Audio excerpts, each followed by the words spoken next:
next scenario, in this type of market conditions, most of the swings, at least in a healthy trend, are contained, okay, or let's say they bounce off this area between the 30 and the 50 moving average.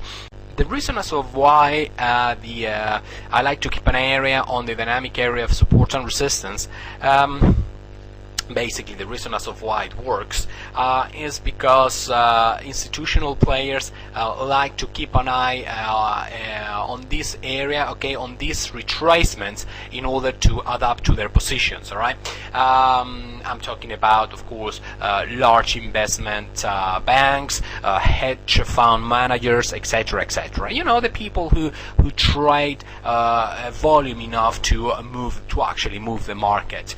As you guys know, Forex is an enormous market, and you definitely need large capital to have an impact on it. Okay, and that's only investment banks and you know, institutional players have the capacity to have you know, their individual positions to have any sort of impact on these large markets of Forex. So these guys, the large traders, they basically are all of them trend traders themselves, and well, of course they all follow different trading approaches, but basically they sell pullbacks in a downtrend, or they buy retracements in an uptrend. Okay, let's say you have an uptrend, and they basically buy the pullbacks. All right, price retraces back, okay, and they adapt to their already long position, okay, and therefore price moves forth into a new swing. All right, then up on the pullback they adapt to their position, and so on and so forth. Okay, same thing as in a downtrend. And I know for a fact that they do like to keep an area on these retracements areas to around the 30 and the 50 simple moving average to adapt to their position. All right, so let's say that the area between the 30 and the 50 moving average is a decision-taking area.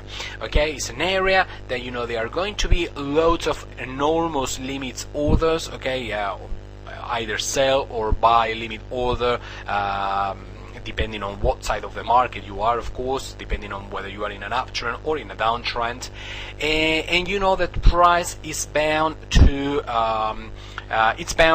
react in some way to that area. All right, if let's say we are in this clear downtrend, all right, and price pulls back to the dynamic area of resistance, in this case, since we are in a downtrend, if we have enough limit orders stuck up at this area from different institutional banks, from different hedge fund managers, etc., to create a new swing, those limit orders will be stuck up, like I say, in this area between the 30 and the 50, and therefore, bang, a new swing will be created.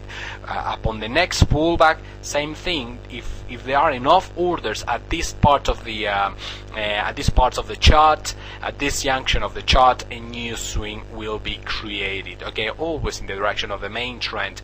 Otherwise, if the institutional players have lost interest in this chart, in this currency pair, price, in the other hand, will continue moving up. All right.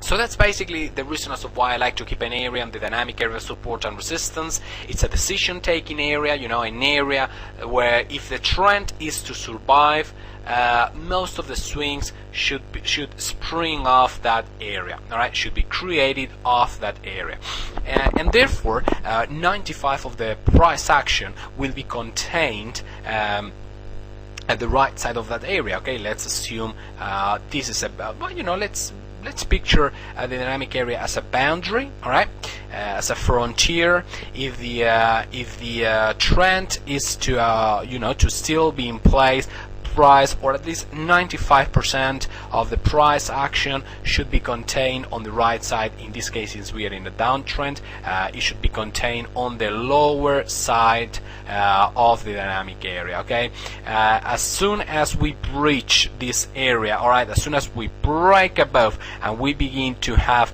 you know, enough price action above this area, well, the trend is definitely weakening, all right, or even, you know, finished.